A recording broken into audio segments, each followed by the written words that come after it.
আসসালামু আলাইকুম ওয়া রাহমাতুল্লাহি ওয়া বারাকাতুহু। আশা করি সকল খামারি ও ভাই বোনেরা ভালো আছেন, সুস্থ আছেন। তো আজকেও ঠিক একইভাবে খুব নিরিবিলি জায়গায় কিছু কথা বলার জন্য চলে আসছি। তো দেখতে পাচ্ছেন যে এটা একদম নিঝুম একটা পরিবেশ। পিছনে আমার আমারই ঘাস লাগানো, লিচু গাছও আছে। তো এখানে আসলে খামারিদের কিছু কষ্টের কথা বলতে আসছি।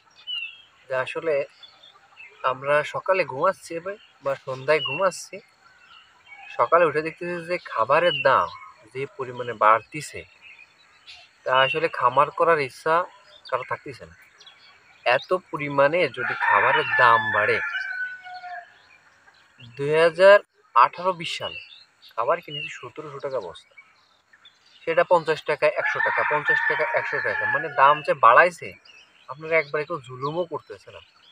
যে আপনি নেবেন না, এখন আছে 2000 টাকা বস্তা, 50 টাকা বাড়াচ্ছে, 100 টাকা বাড়াচ্ছে, 2 দিন পরে, 1 সপ্তাহ পরে, 15 দিন পরে, এইভাবে বাড়তে বাড়তে এখন লেয়ারের খাবার, আমরা তো লেয়ার মুরগি বেশি পালন করি, লেয়ার মুরগির খাবারের দাম আজকে ধরছে 2950 টাকা,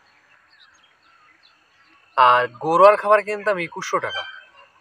এই 5-7 বছরের ভিতরে 18-20 সালের কাহিনী, 24 সাল চলে কেবলই, তার মানে 3 বছর 4 বছর 4 বছর 4-5 বছর 5 বছরই ধরলাম, সেখানে দাম বাড়ছে। 2100 টাকা কিনতাম গরুয়ার খাবার, 3625 টাকা আজকে বাচ্চা দেখছি। তাহলে কোন কিভাবে আমরা ফার্ম গুলো করে চালাবো? আজকে একজন আসছে, ভাই ফার্ম করব, এখন 100 বাচ্চা উঠাতে গেলে ভাবে যে আসলে আমার একটা ছোট বাচ্চা 1 মাস পালে বিক্রি করব, এই বাচ্চায় কত টাকার খাবার খাবে, এটা অনেকে জানতে চায়। বা ফার্ম করবে কিনা, তার কাছে টাকা আছে কিনা, এটাও আসলে সে ম্যানেজ করার চেষ্টা করে।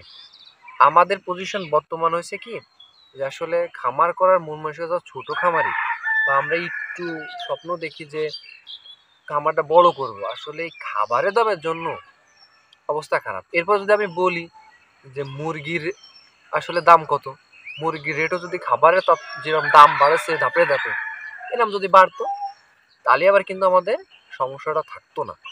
কিন্তু আমাকে খামারে কষ্ট আসলে কেউ কি বুঝবে? বাংলাদেশে আছে এমন কেউ যে ভাই, বা তার পা ধরে কদাম, ভাই আপনাকে পায়ে ধরে করছি, খাবারের দাম যে হারে কোম্পানি বাড়াচ্ছে, আমাকে মুরগির দামটা অন্তত কষ্ট করে আমাকে মুরগির দিকে তাকায়ে একটু বাড়ায় দেন, খামারিকে মনে একটু শান্তি আসুক, একটু শান্তিতে রাতের বেলাতে ঘুমুক। এই কথাটা কারে কব কোন? আমরা এত পরিশ্রম করি, সকালে সেই 5:30টার সময় ঘুমিতে উঠি, ফজরের নামাজ শেষ করে কাজ শুরু করা লাগে খামারে, কাজ শেষ করতে হতে 8:30-9টা বাজে, 11টাতে 12:30 পর্যন্ত আবার কাজ করা লাগে, 3টেতে 4টা পর্যন্ত খামারে কাজ করা লাগে, সন্ধ্যার সময় কাজ করা, রাতের বেলাতে 9টা পর্যন্ত কাজ করা লাগে, দেখা লাগে। এত পরিশ্রম করার পরে মার্কেটে মাংসের কেজি কয় টাকা?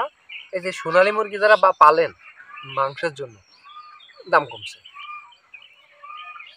দাম কমছে। এর মধ্যে দিয়ে মানে যারা ডিম বিক্রি করে, একটু ডিমের দাম বাড়লে মানুষ আমাকে কি কয়, যে ডিম পচনশীল প্রোডাক্ট, কেনার দরকার নেই, 1 সপ্তাহ 10 দিন সবাই না ডিম না খাইয়ে থাকে।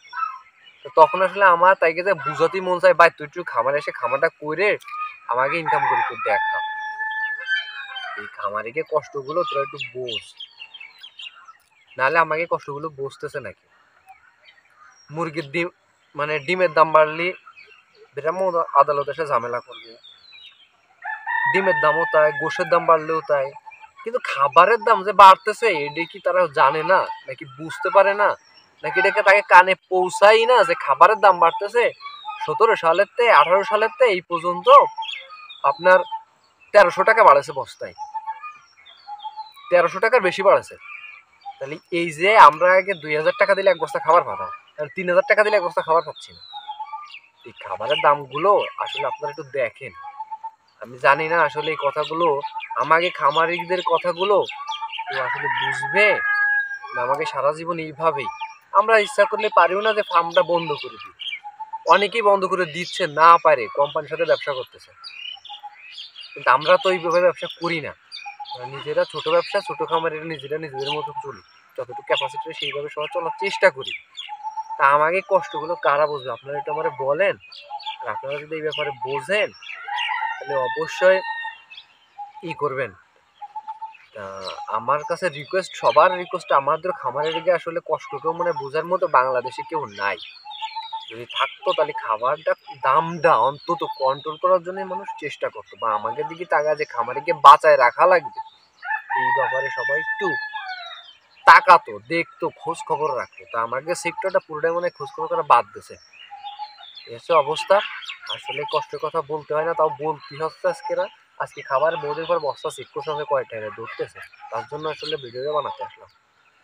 সবাই ভালো থাকবেন, এই কষ্টের মধ্যে আসলে দিন পার করতে হবে, দেখি কখনো আমাদের সুদিন আসে কিনা। আজকে এই পর্যন্ত, ভালো থাকেন সবাই, আসসালামু আলাইকুম।